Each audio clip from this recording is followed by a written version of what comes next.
बिस्मिल्लाहिर्रहमानिर्रहीम। Welcome to mister Z academy. जैसा कि आपको मालूम है हमारे टेंसेस की वीडियो चल रही हैं और हम अपनी प्रीवियस वीडियो में पास्ट और प्रेजेंट के टेंसेस को बनाना सीख चुके हैं। अगर आपने हमारी वो वीडियोस नहीं देखी हैं तो ऊपर आए बटन में उसका लिंक है, आप जाके वो वीडियोस देख सकते हैं। आज जो हम लोग डिस्कस करेंगे वो होंगे कंटिन्यूस टेंसेस, यानी हम अपनी प्रीवियस वीडियो में फ्यूचर इंडिफाइनिट टेंस को कवर कर चुके हैं। आज हम जो डिस्कस करेंगे वो होंगे future continuous tenses. So let's get started. First of all हम इसकी डेफिनेशन देख लेते हैं। The future continuous tense is used to talk about actions will be happening or actions that will be ongoing in future। यानी future continuous tense में हमें ये पता करते हैं, ये हमें बताया जाता है कि जो भी एक्शंस है जो भी यानी इवेंट्स है, वो कोई भी जब सब्जेक्ट वो कोई काम करेगा तो वो फ्यूचर में कंटिन्यूसली करता रहेगा, यानी वो उसे रोकेगा नहीं। फॉर एग्जांपल अगर वो कहीं जा रहा है तो वो जाने का काम ये फ्यूचर में करता रहेगा। इसी तरह से ऑन गोइंग यानी कोई ऐसा काम जो कंटिन्यूसली चल रहा हो वो होगा फ्यूचर में, जो सब्जेक्ट के ज़रिए से हमें मालूम होगा कि वो सब्जेक्ट जो भी ही है शी है वो कराची जा रहा होगा, यानी वो अभी काम जाने का काम करेगा ये फ्यूचर में, लेकिन वो कंटिन्यूसली चल रहा होगा। तो ये फ्यूचर कंटिन्यूस टेंस की डेफिनेशन होती है। इसका हम फार्मूला देख लेते हैं। Formula of making future continuous tense. अच्छा, जो इसकी जो फार्मूला होता है, इसकी हेल्पिंग वर्ब होती है विल बी।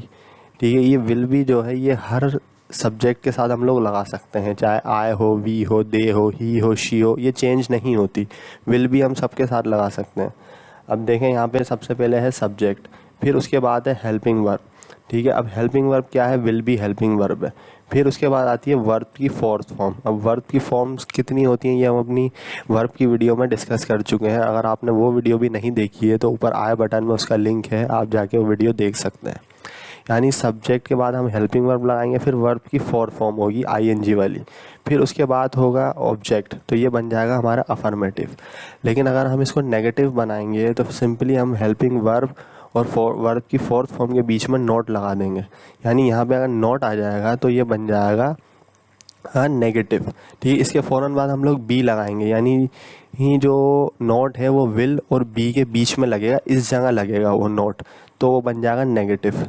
इसी तरह से अगर हम इंटेरोगेटिव बनाएंगे, यानी हम सवाल करेंगे उस सब्जेक्ट के बारे में कि फ्यूचर में वो काम कर रहा होगा या वो फ्यूचर में ये काम नहीं कर रहा होगा, तो हम सिंपली हेल्पिंग वर्ब को पहले ले आएंगे। यानी ये जो विल है ये सिर्फ विल यहाँ पे आ जाएगा।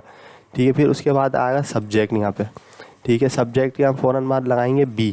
ठीक है, अच्छा बी क्यों लगा रहे हैं? क्योंकि यहाँ देखें यहाँ पे विल लग चुका है ऑलरेडी, तो सवाल तो यहाँ पे हम लोग कर चुके हैं, लेकिन बी हम लगाएंगे सब्जेक्ट के बाद। ठीक है, विल बी के बीच में जो आएगा वो होगा सब्जेक्ट, तो ये बन जाएगा इंटेरोगेटिव। उसके बाद वैसे ही हम वर्ब की फोर्थ फॉर्म लगाएंगे, फिर ऑब्जेक्ट होगा, फिर क्वेश्चन मार्क होगा।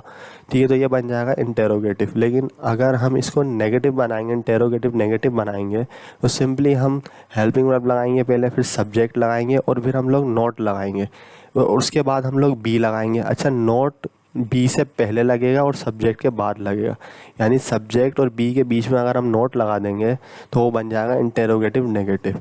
तो ये इसका फार्मूला होता है, आप इसका स्क्रीनशॉट ले लें। अब हम इसकी एग्जांपल्स देख लेते हैं। एग्जांपल से आपको ये बात और अच्छी तरह से समझ आ जाएगी।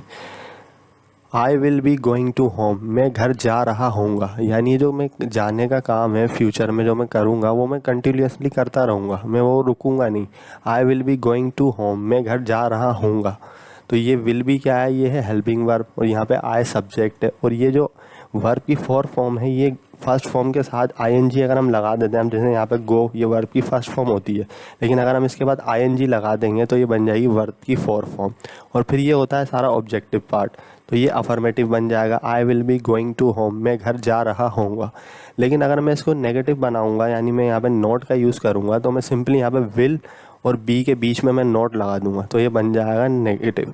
I will not be going to home, मैं घर नहीं जा रहा हूँगा, यानी ये जो जाने का काम है वो मैं नहीं कर रहा हूँगा फ्यूचर में, तो ये बन गया नेगेटिव।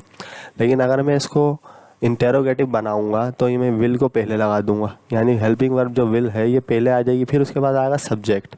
ठीक है, फिर उसके बाद आएगा बी, यानी विल बी के बीच में अगर हम सब्जेक्ट को लगा देंगे तो वो बन जाएगा interrogative. Will I be going to home, क्या मैं घर नहीं जा रहा हूँ, क्या मैं घर जा रहा हूँगा, तो मैंने यहाँ पे सिंपली सवाल किया, मैंने सवाल किया यहाँ पे कि क्या मैं घर जा रहा हूँगा, तो इसका जवाब भी आप मुझे येस और नो में दे सकते हैं। इसी तरह से अगर मैं यहाँ पे नॉट लगा दूँगा तो ये बन जाएगा interrogative negative. Will I not be going to home, क्या मैं घर नहीं जा रहा हूँगा। अब यहाँ पे देखिए नहीं का आया है, मीन्स मैंने यहाँ पे यूज़ किया है नॉट, तो ये बन गया interrogative negative. Will I not be going to home, क्या मैं घर नहीं जा रहा हूँगा। तो ये होते हैं इसके कुछ एग्जाम्पल्स। इसकी कुछ और एग्जाम्पल्स हम लोग देख लेते हैं।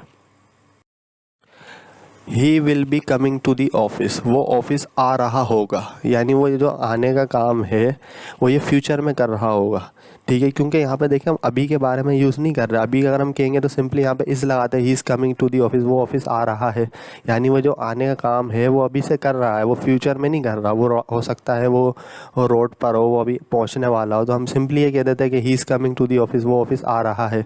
लेकिन ये देखें ही विल भी आ रहा है यहाँ पे, मीन्स कि हम लोग ये बता रहे हैं कि वो जो सब्जेक्ट है ही, वो ये फ्यूचर में करेगा ऑफिस के आने का काम, अभी नहीं आ रहा वो।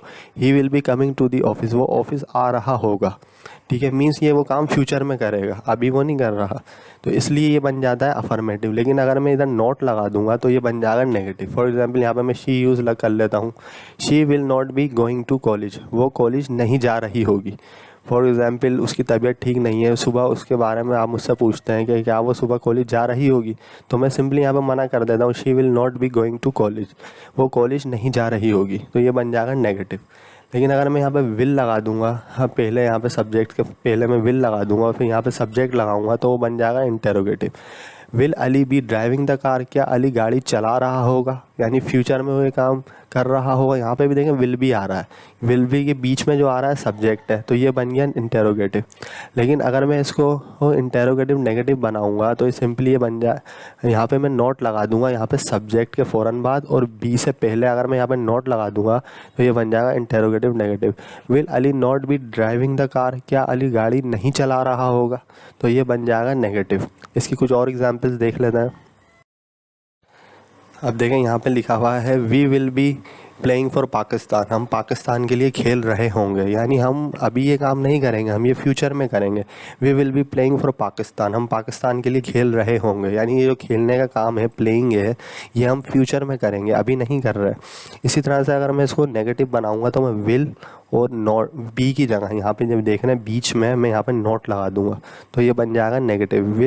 We will not be playing for Pakistan, हम पाकिस्तान के लिए नहीं खेल रहे होंगे, यानी ये जो खेलने का काम है ये हम फ्यूचर में नहीं कर रहे होंगे, ठीक है, तो ये बन जाएगा नेगेटिव। लेकिन अगर मैं इसको इंटेरोगेटिव बनाऊंगा तो सिंपली मैं यहाँ पे विल को लगा दूंगा, यानी ये दे से पहले, यानी सब्जेक्ट यहाँ पे दे हमने यूज़ किया है वी की जगह, तो हम यहाँ पे पहले विल लगा देंगे, तो ये बन जाएगा इंटेरोगेटिव में। हम सिंपली कहेंगे will they B playing for Pakistan.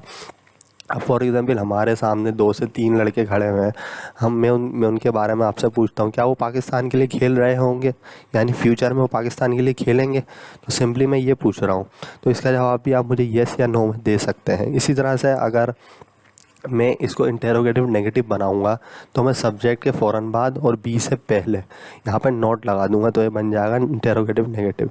Will they not be playing for Pakistan, क्या वो पाकिस्तान के लिए नहीं खेल रहे होंगे, यानी जो खेलने का काम है क्या वो ये नहीं कर रहे होंगे, तो इसका जवाब भी आप मुझे येस या नो में दे सकते हैं। तो फ्यूचर कंटिन्यूस टेंस में हम लोग सिंपली ये मालूम करते हैं कि सब्जेक्ट वो फ्यूचर में काम कर रहा होगा या वो काम नहीं कर रहा होगा, तो फ्यूचर कंटिन्यूस टेंस हमें ये बताते हैं। आपको हमारी आज की वीडियो पसंद आई होगी। अगर आपको हमारी आज की वीडियो पसंद आई है तो आप हमारे चैनल को सब्सक्राइब करें, इस वीडियो को शेयर करें। Thanks for watching.